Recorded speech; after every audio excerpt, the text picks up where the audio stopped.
Chapter 1: The Frankfurter that United the Peninsulas.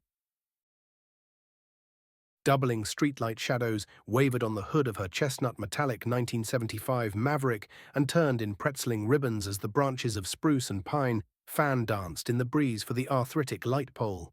She felt her face stir awake as her forearm clumsily brushed her lips, and she released her largest yawn of the dark pre-morning. Exhaling, she peered rightward through the fogged window and down to the iridescent gravel, then beyond it. She brushed her dark plum hair back, focusing toward the cheap wooden steps and worn caramel door of the mobile home, steeped in inky shadows. She exhaled, pulling upward to unlatch the recessed lever handle and exiting in a flurry of her keychain's jangle and the croaking closure of the ill-fitting car door she didn't bother to lock. Her faded blue Converse slunk sleepily across until the door loomed in the gravel dust, fading beneath her steps. Time slipped and she yawned again, glimpsing the red LED in the dark office 4001, 14 minutes, probably 13 minutes, 11 seconds. The sealed studio door still clicked shut with satisfying finality. One of those rare things that seemed to just work perfectly as the world around it rusted, warped, or broke down. The headset rose in her thin fingers and into place as she weaved her head side to side to manage the fit. Just as quickly as it was seated, the burner phone burst to life in a buzz ring on the desk. Stephanie snapped it up. A thin voice, thousands of miles distant, seeped from the receiver. Ready for countdown. Good evening, Yuri. Her voice crawled with a glimmer of effort. Yuri disliked conversations without clear objectives, but relented as always. Stephanie, hello. Her creaky fingers clawed her metal thermos nearer, and she clicked the two satisfyingly large standby and live buttons on the modest console. Yuri was down to 11 before she found herself paying attention again. 7, 6.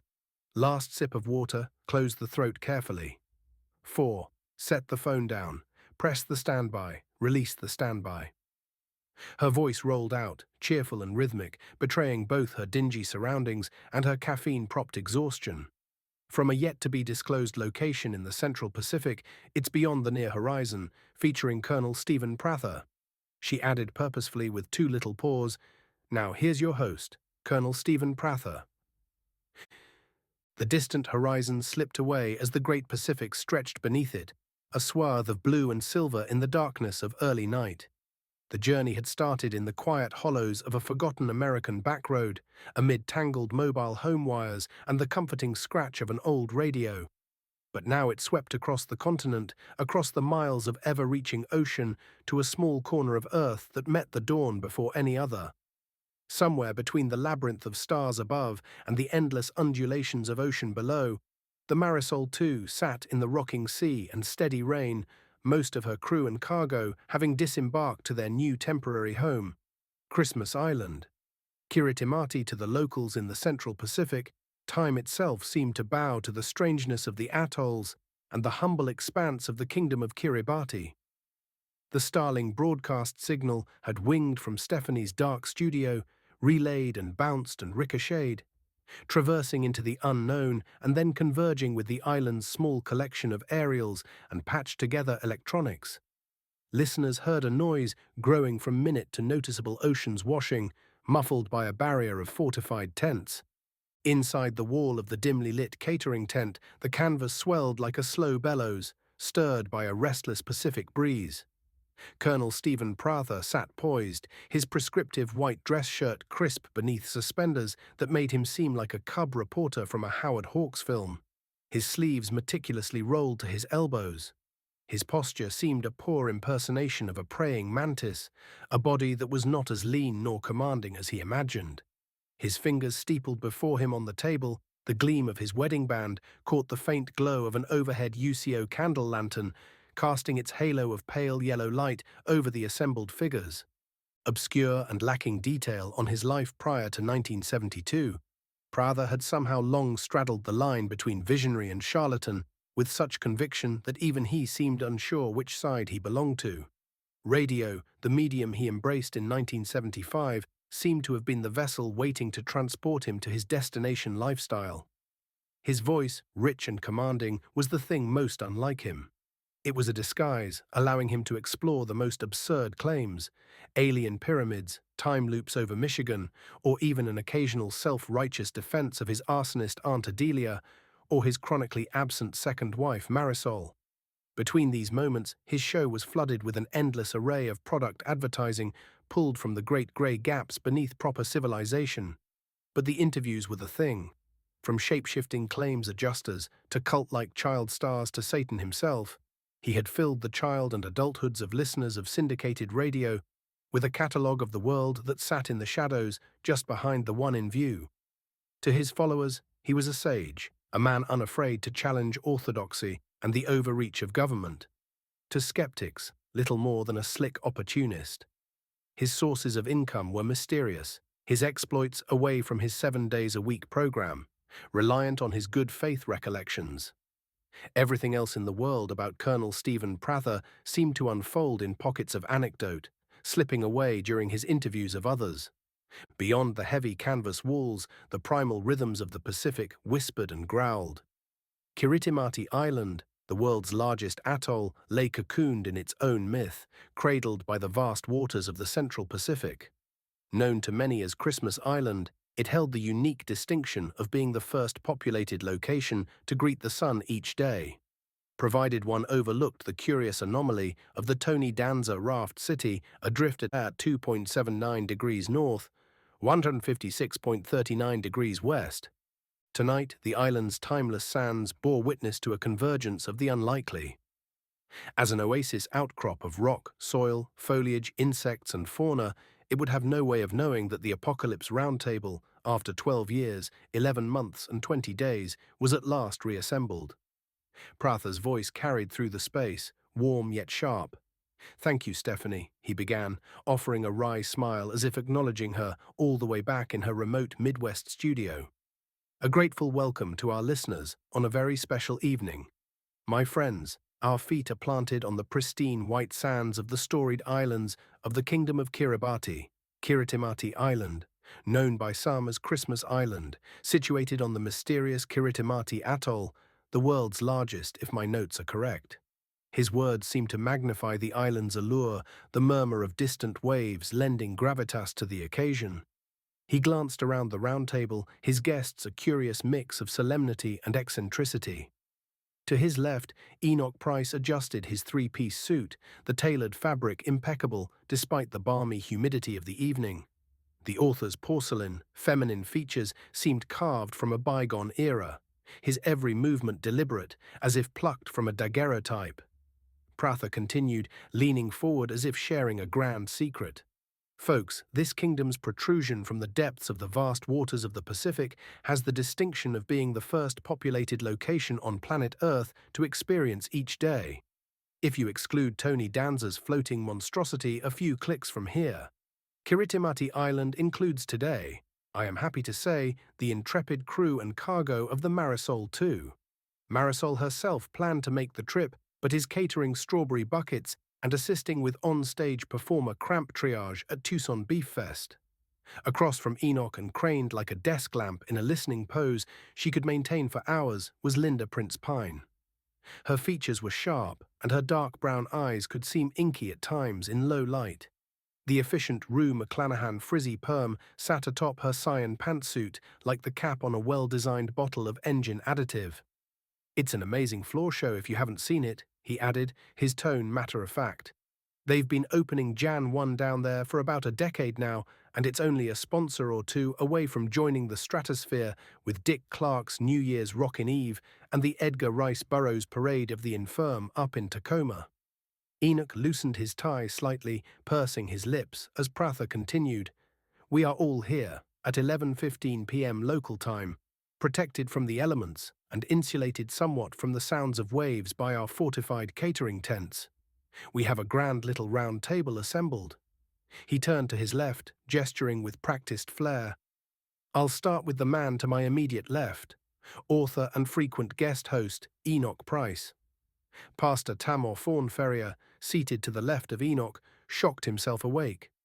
Prather blankly acknowledged his sweat-embroidered expeditionary attire. Fresh drops of sweat occasionally gave up hope, and plunged onto his shoulders from the wet undercarriage of the pastor's directionally challenged snow-white hair. The dim light within the tent seemed to flicker as if the Pacific wind outside sought to steal even that meager comfort. Enoch Price cleared his throat, a deliberate sound that commanded attention as if preparing to scale to lectern at Lady Mitchell Hall. His voice, smooth and precise, carried a note of reverence. "Thank you, Colonel," he began, his gaze sweeping the room. "Honored to spend whatever remaining hours we've left on this world in the company of visionaries and artists." The Colonel gave a slight nod, his lips curving in an approving smirk. He gestured to the woman seated next to Enoch. "To my right, author of 71 books and regular guest host, Linda Prince Pine," he declared with practiced flair. Linda Prince Pine's sharp features catching the dim light. She tilted her head, slightly smiling, a gesture that suggested both humility and calculated theatre. "Thank you. I share Enoch's sentiments. The wind is wild outside, and our cerebral appetites are reaching their molting stage. What's next is unknown, like the cobra's lust." Her voice carried an almost predatory elegance. "I only wish my mother had lived a little longer to see this day." Prather leaned forward slightly, his expression softening. "Linda, that's a bummer about your mother. I didn't realize she'd passed." Linda folded her hands neatly on the table, her tone measured and calm. "Yes, on November 20th. Just a month short of the mark." Prather offered a slight shake of his head. "That's a shot in the shorts." Linda's expression didn't waver. "November 20th, 1987 to be precise," she clarified. Pastor Tamor Fawn-Ferrier stirred in his chair, his silvery hair glinting under the dim light. His North London accent, roughened by age and perhaps a few too many sermons, cut through the room. "Who was it that brought the shorts?" Prather pointed at the pastor with a playful finger. "I probably don't have to tell anyone listening that is the voice of disgraced Pastor Tamor Fawn-Ferrier." He paused, tilting his head. "Pastor, it's the darndest thing, but I can't remember what you were disgraced over." Fawn-Ferrier leaned back, confusion tugging at his lips. "It could have been any number of things. Can I get back to you?" "Take your time." Prather leaned forward again, his elbows resting on the table as he addressed the invisible audience beyond the tent. "It's an absolute pleasure having all of you here, especially considering the travel arrangements it entailed. We'll get into some of that, I'm sure, but I won't get too caught up in the minutiae today, because on the other side of around 45 minutes from now, we will all cross the great threshold that the ancient Mayans lit the fuse on all the way back on August 11th, 3114 BC. The Colonel's voice deepened. "If you're listening across the time zones out there, let me offer this word of calm to you. We cannot forget that we all managed to get through Y2K together on this program. It took 3 years of living underground, but when we emerged, the outside world had finally rebuilt itself. That's something we can hold on to as inspiration, I think." His gaze paced across the table, lingering briefly on each face. "In a similar way, we have come to this place, innocently named Christmas Island, to witness the mouth of this unholy aperture when it opens. I won't lie, we may see the great Camazotz, the bat god, unfurl his leathery wings over the heartland, maybe the serpent beast Kukulkan, rising out of the Everglades to reclaim its dominion. The great Mayan long count folks has brought us here to a moment where, as Dr. Sugar Jones would say, time folds. Beasts of old reawaken to test the seams of our slacks, full stop." He leaned back, his voice softening but losing none of its weight. "Gonna be hard times, but as Big Jeff Skilling said some time back, a family, and I certainly consider all of you out there family. Family always has each other to lean on, even when the days turn dark." A waiter's quick entry and approach was heralded by the orderly rustle of his starched uniform. His presence a dissonant chime of fine dining amidst the rugged austerity of the tent and the slush of the muddy grass that made the whole seem occasionally look like the deck of a steeply leaning cruise ship. He carried himself with an air of strained professionalism, though the beads of sweat on his brow betrayed the toll of the tropical heat. "Would you like another Pepsi, sir?" he asked, his voice a practiced monotone. Colonel Stephen Prather looked up from his notes, his expression one of benign distraction. "Sure, thanks," he replied, his tone clipped but polite. The waiter turned to Linda Prince Pine, his notepad poised. Hors d'oeuvres, ma'am. Linda tilted her head, scrutinizing the platter before her as though it were a failed manuscript. These seem a little dry, she remarked, her tone measured and precise. She straightened in her chair, her dark eyes glinting with sudden inspiration.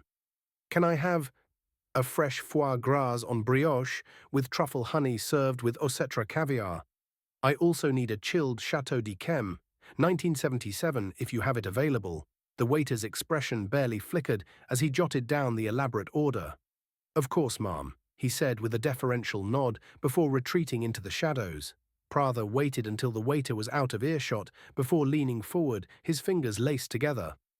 We've talked about it many times over the last decade, he began. But if for some reason you're new to the program, and the fact is we have new listeners every single night, let me humbly educate our new visitors on why this day is such an auspicious occasion. His words hung in the humid air as he straightened his show notes. Right off, I'll tell you that tonight we're only going to focus on one of the MBT, the Mayan Big Three as I call them, that being the long count.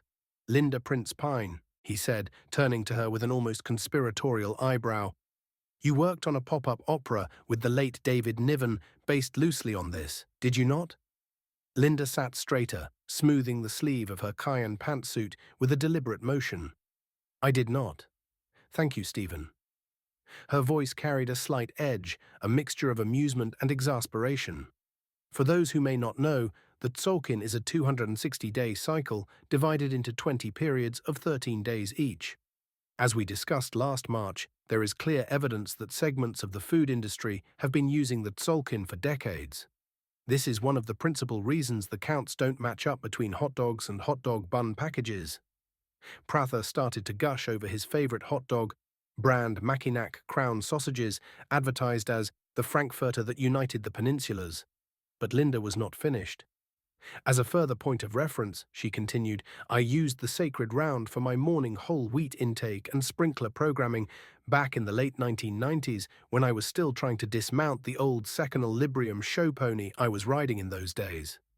No surprise, I found that aligning my sprinklers to the Tzolk'in kept my marigolds in better harmony with the cosmos than with HOA regulations. She paused as if reflecting on a long-past conflict. For those interested, she continued with a distancing smile, I can help you or a loved one break that cycle with my Pine Wisdom multivitamin essentials and mixing kit, which you can find on lindaprincepine.com. Prather leaned back in his chair, his eyes widening. You wore a lot of denim at that time, as I recall. Linda nodded, her expression softening with nostalgia. Yes, it was a period of discovery and wonder. Prather's smile surfaced, then submerged as he returned his attention to the table at large. So, he said, his tone growing solemn, we'll cover all of this, the Harb, Diego de Landa, and everything in between. With Linda and Father Ricardo Rodondo next Sunday, if human civilization isn't destroyed in a little while from now. The words hung in the air like a distant thunderclap, their weight felt by all at the table. Prather continued, his voice taking on a soothing timbre. Many of you I know have tuned into us tonight for comfort, naturally. We are around 11 hours ahead of Michigan time if my notes are correct. Linda, as we've covered in our many prior discussions, you've worked out how this will be experienced in locations around the globe. Linda gave a slight nod, her sharp features cast in half shadow. Yes. She glanced up just in time to notice Enoch Price rising from his seat.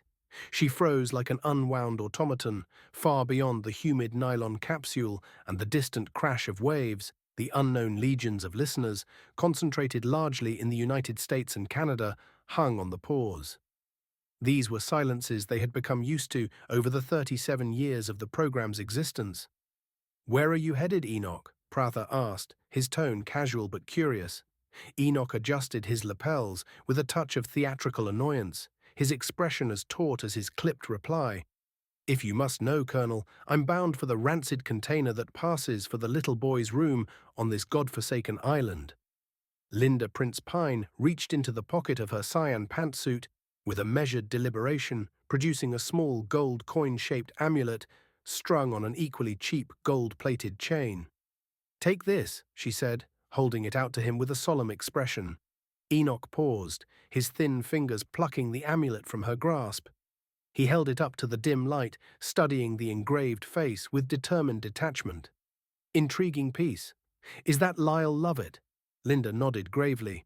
A beacon to guide you through the darkness.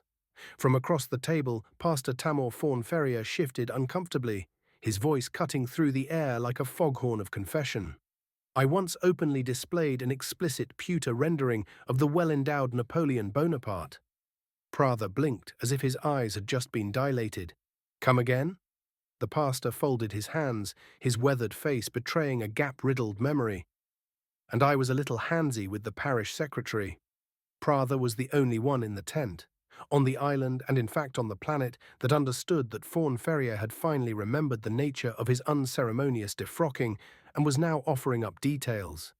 Distraction had murdered many radio programs, but the colonel thrived on its frequent carcasses. Did you ever make it official? The pastor nodded solemnly. Yes, I served 3 years of a 4-year sentence in Hopper Correctional Plaza, just outside of Las Vegas. Prather opened his mouth to reply, but stopped abruptly, tilting his head toward his earpiece, the dissonant squawk of audio unhearable to the observer. His expression darkened with irritation as he leaned forward, one hand tapping the table. Hold on a second. Yuri, how can we be out of Czech's mix? His voice adopted a searching quality. Doggone it. I wonder if it's too late to get our backup grip Vince Vervier on the horn and have him grab a charter out here. Maybe we can have him haul in some tins of corned beef while we're at it. Enoch, who had been observing the exchange with growing impatience, cleared his throat sharply. If I may interject, he began, his voice laced with cutting precision, there is only so much expense we can collectively heap onto our feeble financial instruments without reaping the most drastic consequences. The debt collectors of this world, he added, gesturing dramatically, are a beastly array. I do not presume their behavior would improve with an impending apocalypse. Speaking on my own account, I cannot afford another such encounter without resorting to swarthy, violent behavior. He straightened, brushing invisible dust from his lapels, and clutched the amulet. Now I must take my leave before my bowel perforates. I thank you, Linda, for the image of Lyle Lovett. With that, Enoch turned on his heel and pulled open the tent flap. A rush of wind and rain filled the space, momentarily drowning out the murmurs of the round table. The sound of the storm grew louder, then faded as the flap fell closed behind him, returning the group to their meager envelope of comfort. Pastor Tamor Fawn Ferrier's hand wavered slightly as he pressed his damp palm to his forehead. His voice quivered as though carried on a tenuous thread. I feel very light-headed, like I'm going to pass out. The colonel leaned back in his chair, his casual demeanor at odds with the concern flickering across his guests' faces. It's this island climate, Pastor, he said matter-of-factly, reaching into the side pocket of his duffel bag. He pulled out a small, unmarked pill bottle and rattled its contents with practiced nonchalance. Try a couple of these. The pastor frowned, taking the bottle gingerly. What are these? He asked, peering at the faded plastic as though it might offer enlightenment. Prather shrugged, his expression a cocktail of earnestness and mild mischief. Not sure, he admitted. They were rolling around the bottom of the baggage carousel while I was waiting for my duffel to come around in Port Manzanillo. Popped a couple last night, and I had a really nice conversation with Paul of Tarsus. Seemed legitimate. Roughly 5,100 miles away in Bismarck, South Dakota, an elderly man, listening to the program and increasingly confused and unable to follow the conversation, yanked the plug of his Sears clock radio out of the wall in anger. Approximately 50 other first-time listeners committed similar acts during the same 25 seconds of airtime. Back in the tent, the pastor hesitated for only a moment before nodding his gratitude. Thank you, he said, swallowing the pills dry with the practiced ease of a man who had weathered many poor decisions. Prather turned his attention to his other remaining cohort. Linda, Prather began, as we get closer to this Mayan event horizon of sorts, what are the first things we can expect? Linda adjusted her glasses, her voice calm and precise. Stephen, as our listeners may be aware, we are about to breach day 1,872,167, the final day of the 13th Baktun cycle. This marks the culmination of over 5,000 years of the long count calendar. Much like the cultural devastation we witnessed when Fox cancelled James Cameron's Dark Angel, we can expect an array of extraordinary phenomena. Prather nodded sagely. Extraordinary phenomena, he echoed. You mean gas? Possibly intense abdominal gas. Might be on the table? Linda gave him a measured look, her voice as composed as ever. Vertigo and sleepwalking, particularly among those born under the sign of Gemini or fans of Lil Wayne. Lil Wayne? Prather's brow arched like a crossbow. Dwayne Michael Carter Jr.? One and the same, Linda confirmed. Prather tilted his head, his curiosity ignited. Why do you think he and his fans are singled out by the Maya here? Linda leaned forward slightly. We looked at this question during our examination of the Dresden Codex, she explained. Are you familiar with any passages from Lil Wayne's Got Money? For instance, now I was bouncing through the club. She loved the way I diddy bop. Prather's expression brightened with recognition. Yes. I see her boyfriend hatin' like a city cop, he recited, his delivery reverent. But I don't see the connection. I didn't think we would find one at first either, Linda admitted, but as I delved deeper with the fellows at the Meadowlark Lemon Institute of Protracted Textual Interpretation, we found parallels. Prather was fully immersed. Do tell, Linda adjusted her glasses, consulting a small notebook she had pulled from her jacket pocket. On page 33 of the Dresden Codex, she began, there is a passage that reads, In the time of darkness, the warriors must stand ready. With shields raised and weapons at the ready, they guard against the forces of chaos. The brave ones, who never cower, face the unknown with steadfast resolve and unwavering strength. I'm getting a vigilance vibe off of that for sure. Prather attempted to lean forward, only managing to bob back to his previous mark. Linda nodded. Exactly. Likewise, when Lil Wayne writes, I ain't never been a chicken but my semi-cocked, we find an echo of this timeless readiness to face whatever challenges may come. Just as the Maya prepared for celestial events with ritual and resolve, we too must be prepared to stand strong in the face of the unknown. Prather's expression turned contemplative, his lips curving grimly. With your semi at the ready, apparently. Linda's gaze was unflinching as she continued. A great deal of this can be attributed to the gravitational conjunction of the planets, resulting in a rare astral flowering configuration, she explained, her voice growing more solemn. This will produce what will seem to be random geological events that will test the fortitude of even the most steadfast among us. The EB5000X Honda generator, several paces away from the tents, underscored her words, holding its breath in anticipation. Further along the skirt of Christmas Island, the grass squelched beneath Enoch Price's polished Baluti leather Oxfords, each step a calculated risk in the thickening mud. Somewhere between the main tent and the portable toilets, the pristine lines of his Moss Brothers three-piece, tailored by the old Armenian as he knew him, succumbed to nature's assault. The sharp creases of his trousers sagged, darkened by the damp, and the hem of his jacket flirted dangerously close to the muck. He paused mid-trudge, lifting his chin to the heavens, his porcelain features mangled by the relentless raindrops. Am I the matador? He shouted, his voice barely audible over the storm pelting his frame. His words were quickly carried to their demise in the inescapable roar. As he resumed his uneven gait, his mind wandered, conjuring an imagined interlocutor. A long-dead Adi Shankara, whose shadowed form seemed to hover just beyond his periphery. A bullring of mud and darkness, Enoch mused aloud, his voice taking on the cadence of an academic debate. Is this my arena, my proving ground? And if so, where is the applause for the man who stumbles, dignity intact? His impeccable suit, a fortress of civility, now betrayed him with every clinging smear of muck. He stumbled again, the impact jolting through his knees and sending a curse into the night.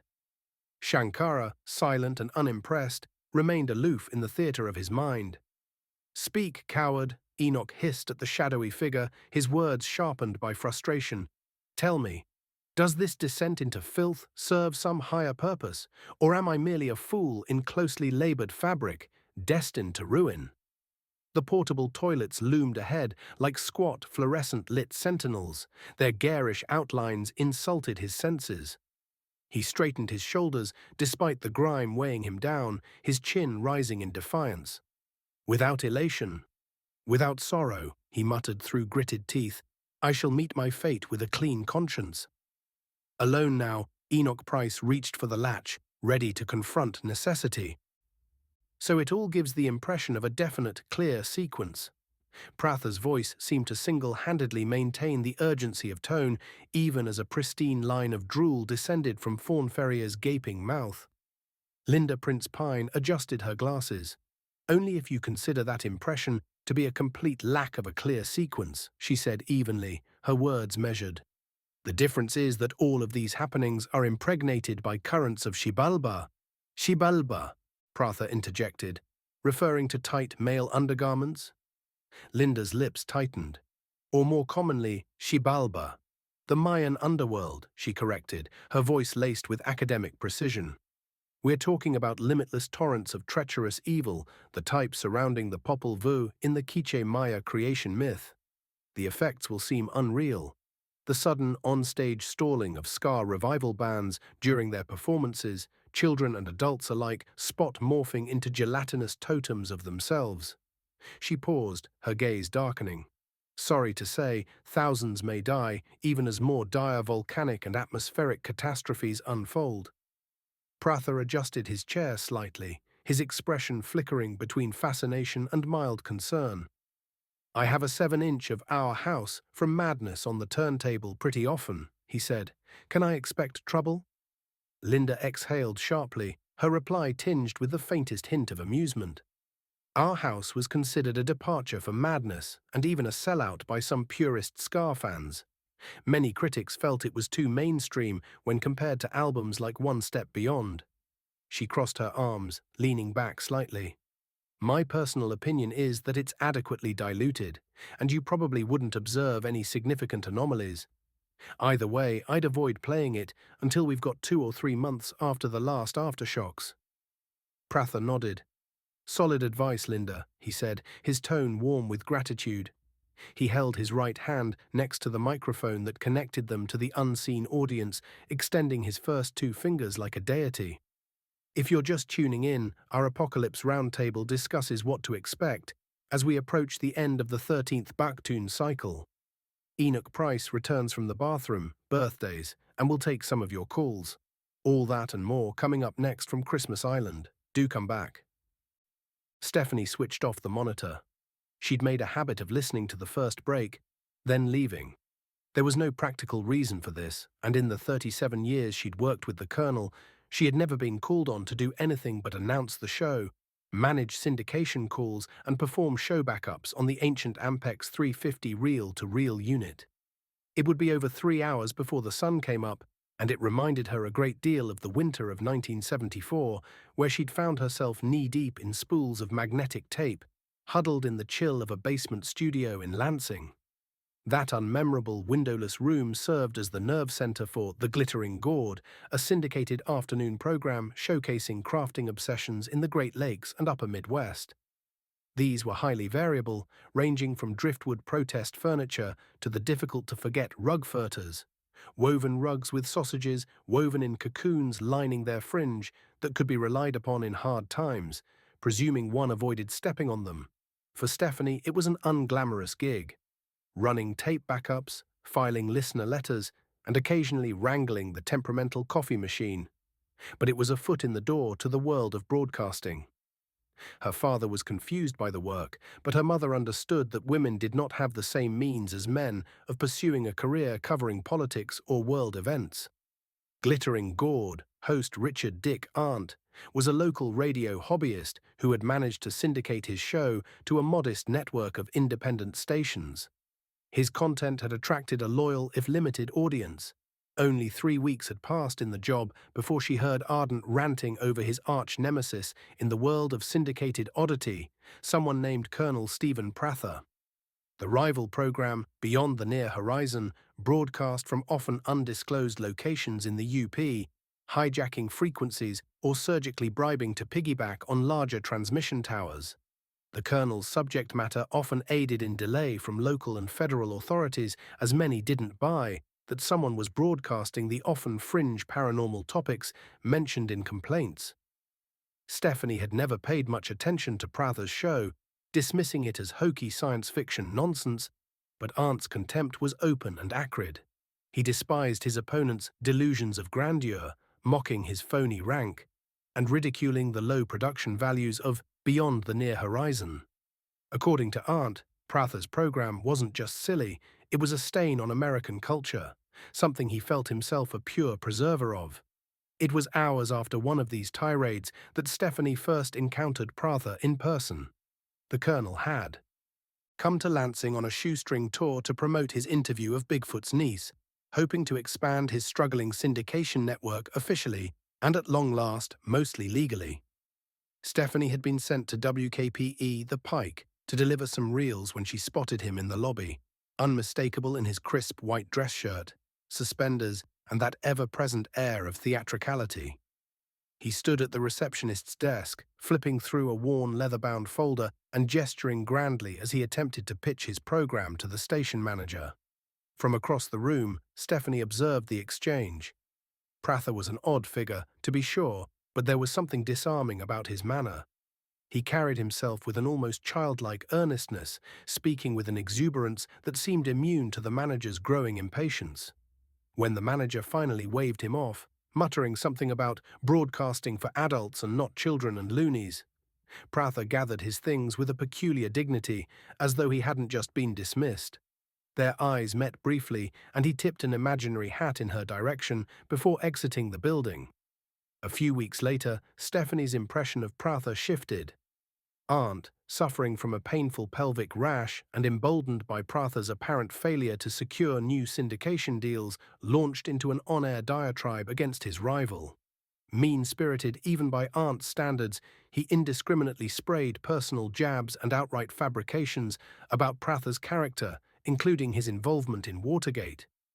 Stephanie felt the room radiate discomfort as she listened. Prather might have been eccentric, even ridiculous, but the vitriol directed at him felt disproportionate, almost cruel. 2 nights later at 10:37 p.m. local, the phone in the walk-up she shared with her big sister rang. The voice on the other end was unmistakable. "Stephanie Ames, is it? This is Colonel Stephen Prather. You may not recall, but I believe we shared a moment of understanding at WMBK a few weeks ago." "WPKE, you mean," she corrected gently. "Wow, they changed it, huh?" He replied instantly. They hadn't, but it would be the first of many times that she chose not to correct the mercurial host. He continued, "I'm calling because I'm in need of a little assistance." How he wound up with her number was a mystery. He could have been a creep, as her sister would say, for years, but curiosity then and forever outweighed caution.